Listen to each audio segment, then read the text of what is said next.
Je vous souhaite la bienvenue dans En cas de tracas. Ici, on parle d'alimentation émotionnelle, sans détour, sans tabou et toujours avec nuance. Je suis Julie Rojon, votre hôte, formatrice, autrice et spécialiste de cette thématique complexe. Ce podcast, je l'ai créé pour toutes celles et ceux qui veulent comprendre ce qui se joue dans leur rapport à la nourriture et aussi pour les pros qui les accompagnent. Parce que derrière ce que l'on mange, il y a ce qu'on ressent, il y a ce qu'on vit.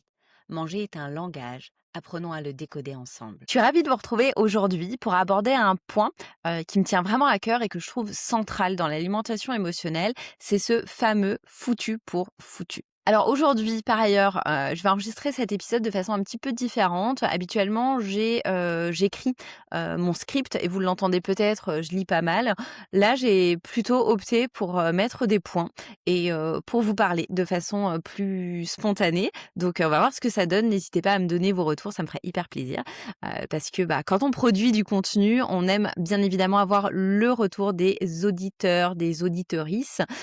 Donc voilà, n'hésitez vraiment pas à m'envoyer un message pour me dire ce que vous en pensez ou encore mieux, le Graal, laisser une note ou un commentaire sur votre plateforme d'écoute. Donc, j'en reviens à mes moutons, ce fameux foutu pour foutu.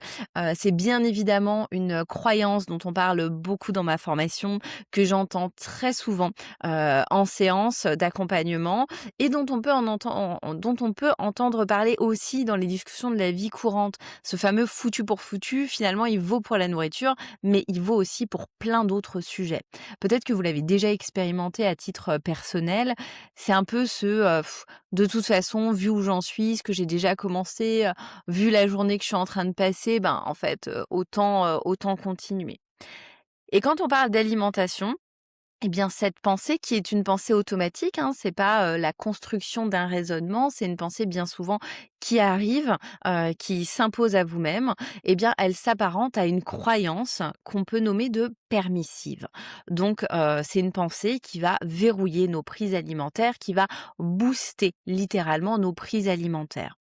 On pourrait rester, sans cette pensée dans, voilà, une journée qui est pas facile. Je voulais pas manger de gâteau, j'ai quand même mangé des gâteaux, mais bon, enfin, j'en ai mangé deux, trois, c'est pas la fin du monde. En plus, c'était soutenant, ça m'a fait plaisir. Et cette fameuse pensée permissive, ce foutu pour foutu, eh bien, ça va être une véritable autorisation interne qui va booster, le processus et qui va verrouiller, les prises, encore une fois, je le redis, qui va verrouiller les prises alimentaires puisque ce foutu pour foutu arrive en général dès qu'on a passé une règle, qu'on s'était, fixée. Donc bien évidemment, ce foutu pour foutu ne fonctionne pas tout seul. Là, je vais développer mon propos en parlant de cette croyance-là, mais bien évidemment, c'est structurel. Il y a plein d'autres choses, plein d'autres, éléments à aller, visiter. On peut parler du système nerveux, je pourrais également, parler des règles alimentaires qu'on se fixe, de ce qui est autorisé, ce qui est interdit. Bref, voilà, vous comprenez mon propos et si vous me suivez depuis quelque temps, vous savez que, mon gros point, c'est quand même, la nuance et bien évidemment, rappeler, que l'alimentation émotionnelle est un sujet qui est complexe et non pas compliqué, mais voilà, dont les rouages, fonctionnent les uns avec les autres. J'en reviens à mon foutu pour foutu. En plus de cette croyance-là, qui est une pensée permissive, il y en a plein d'autres, bien évidemment, qui, existent. En haut du palmarès, on pourrait aussi, parler de, autant en profiter puisque c'est la dernière fois que je le fais. À partir de demain, les choses changent. Et tout ça, encore une fois, nous autorise, à manger, nous pousse à manger, plus que de raison, et provoque parfois des pulsions alimentaires, des crises alimentaires. La plupart du temps, cette pensée, comme, je le disais tout à l'heure, elle émane pas d'un raisonnement conscient. Je suis pas en train de me parler à moi-même, de réfléchir à quelque chose. C'est le fruit de notre subconscient, où se logent ce qu'on appelle les pensées automatiques. Souvenez-vous, je vous ai déjà fait un épisode, sur le sujet, qui est un des tout premiers, épisodes, du podcast, qui a eu d'ailleurs, beaucoup, beaucoup de succès sur les croyances et les pensées automatiques. Donc si vous voulez plus d'infos, je vous invite vraiment à aller le réécouter, même si vous l'avez déjà écouté. C'est pas mal de le réécouter avec une autre oreille. Alors la plupart de ces pensées automatiques, elles nous permettent de nous adapter, de bien, nous adapter à la vie en société, d'avoir les bons codes, d'induire, des comportements qui sont pour nous adaptés. Et puis parfois, elles deviennent dysfonctionnelles parce qu'elles vont engendrer des comportements qui génèrent de la souffrance. S'il y a pas de souffrance et que le fait de manger, bah, finalement est aidant, il y a pas de souci comme je disais tout à l'heure, c'est soutenant, je sais pas, je mange un gâteau, 10 gâteaux, on s'en fiche du nombre. Il y a pas de question à se poser si ça me fait du bien, si c'est fonctionnel, derrière il y a pas de culpabilité. Moi j'ai pas de problème avec, mon corps, mon image corporelle. Il y a pas de répercussions, que sais-je, sur ma santé ou quoi que ce soit. Ben, en fait, tant mieux. Ça peut être un bon moyen de réguler aussi mon système nerveux, de temps en temps et si ça génère pas, de souffrance ou même, tous les jours. Après, voilà, chacun fait vraiment, comme il le souhaite et comme il le peut.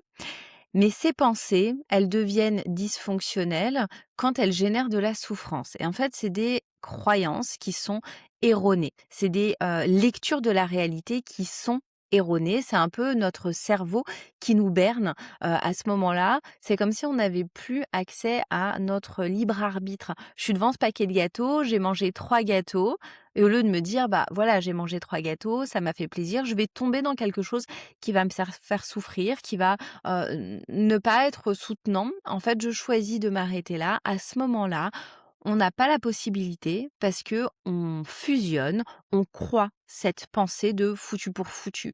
Autant continuer.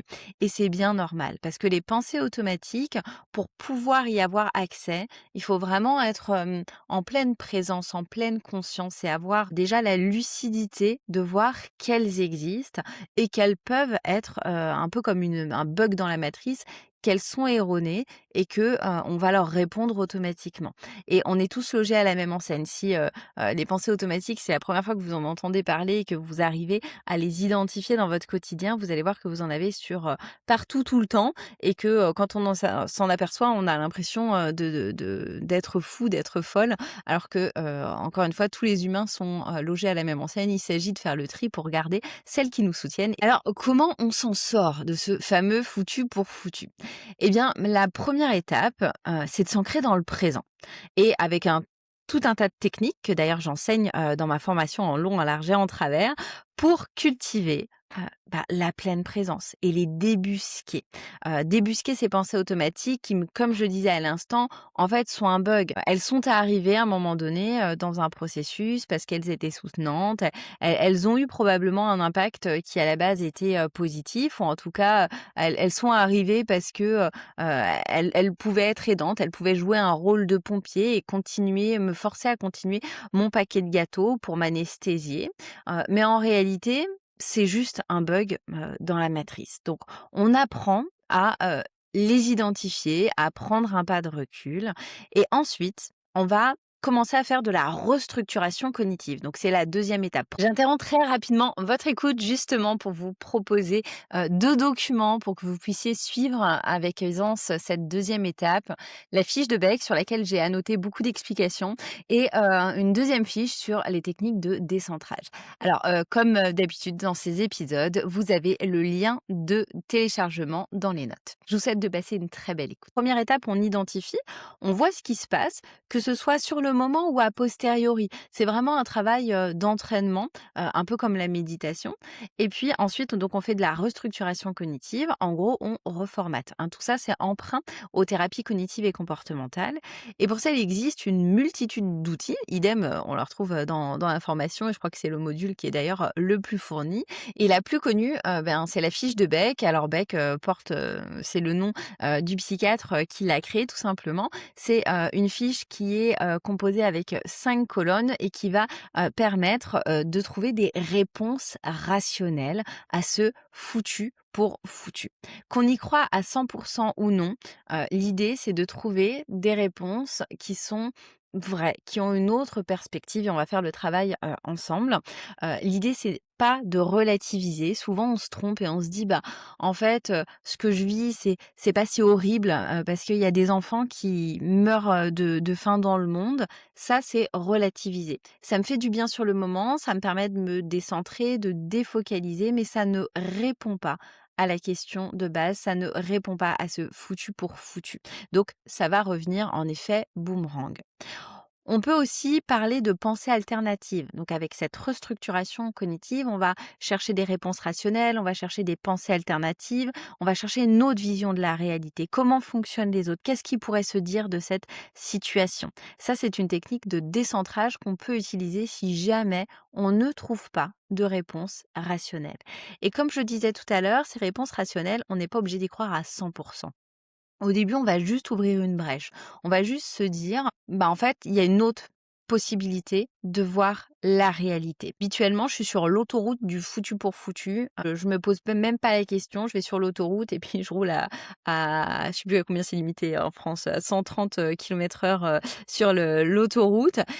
Et puis en fait là, bah, je vais commencer à dessiner des chemins de traverse. Je vais commencer à, dessiner des chemins qui vont devenir des routes, qui vont devenir des départementales, des nationales et qui vont devenir ma nouvelle autoroute. Et plus je vais appliquer cette technique, et bien plus, je vais avoir cette nouvelle pensée, cette nouvelle croyance, qui est vraie, qui va venir sur le devant de la scène quand je me retrouve devant mon paquet de gâteaux et que j'en ai déjà mangé 3. Alors peut-être que pour l'instant, ça vous paraît un peu hypothétique tout ce que je suis en train de vous raconter. Alors je vais prendre un exemple pour illustrer mon propos.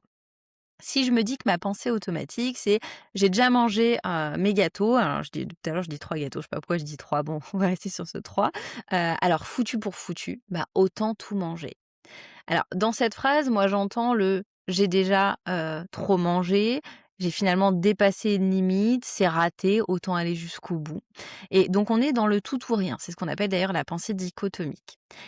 L'idée de pensée, rationnelle, donc qu'on pourrait avoir, ces idées rationnelles par ailleurs tout à l'heure je le disais, on peut faire ce travail d'identification sur le moment a posteriori, très généralement il se fait après, donc a posteriori. Quand je suis devant mon paquet de gâteaux, je vais pas me dire: «Je vais faire de la restructuration cognitive, je sors ma fiche de bec et je le fais». Alors il y a des gens qui y arrivent et félicitations, mais la plupart du temps on est embarqué dans un tourment, émotionnel, cognitif, comportemental et c'est comme le fait de se dire: «Bah, arrêtez-vous, allez faire un tour de pâté de maison, ça marche pas, c'est pas possible».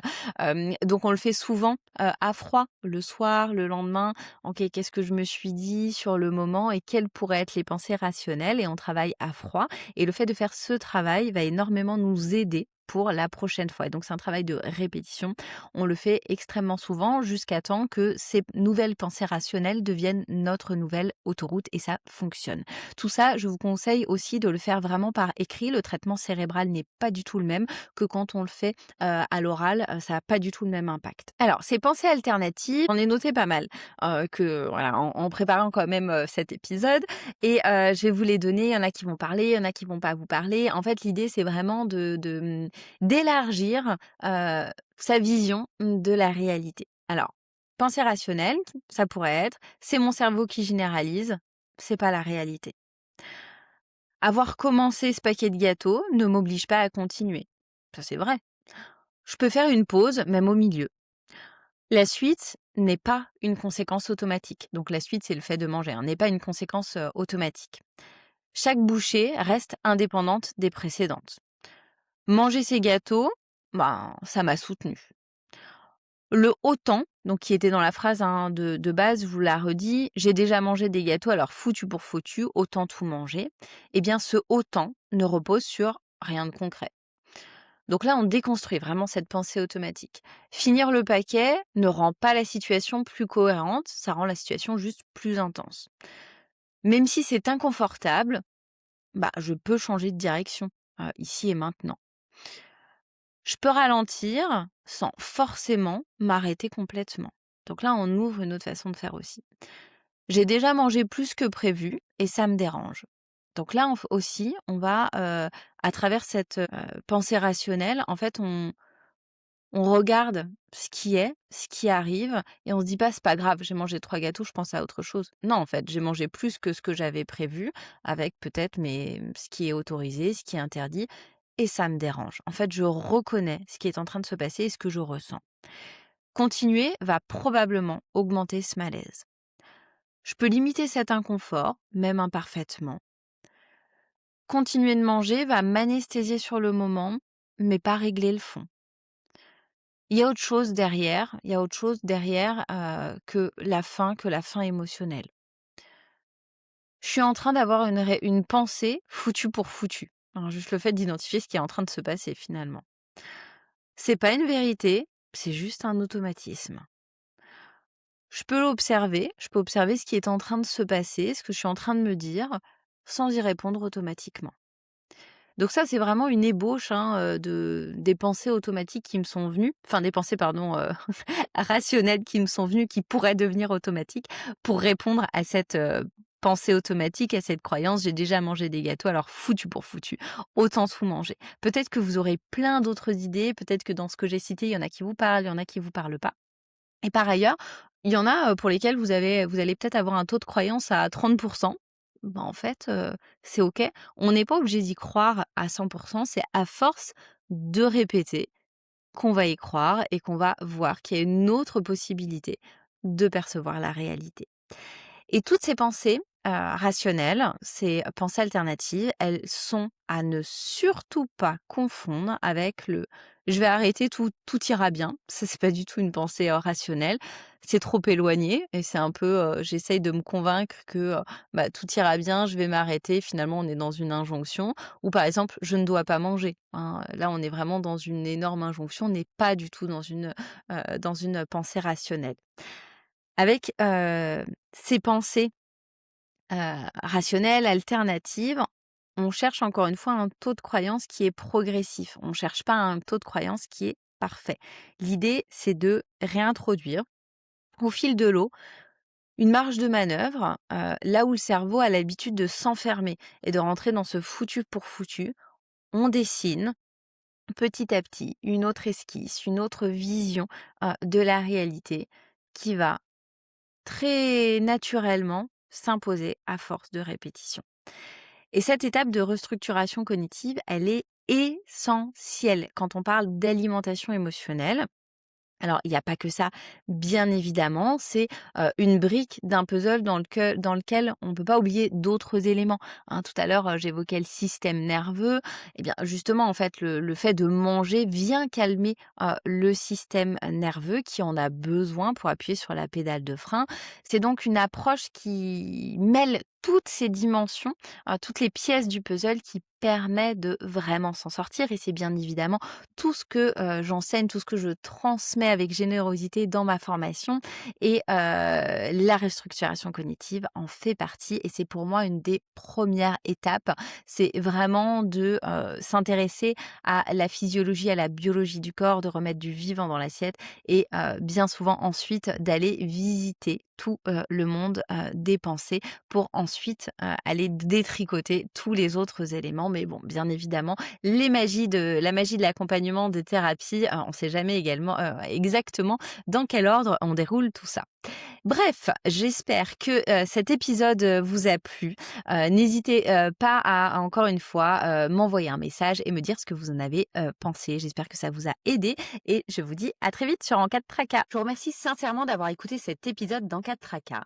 Si vous êtes professionnel ou que vous êtes en projet de reconversion et que vous souhaitez aller plus loin, ma formation Accompagner et créer sa propre méthode en alimentation émotionnelle est là pour ça. Vous trouverez le lien dans les notes de l'épisode. Et si le contenu vous a parlé, pensez à le partager ou à laisser un avis. Je sais, ça peut être pompeux d'entendre ça à chaque fois, mais ça compte vraiment beaucoup pour faire passer le message et pour permettre à ce podcast d'acquérir de la visibilité. Alors je vous dis merci et à très vite dans un prochain épisode. Et d'ici là, prenez soin de vous.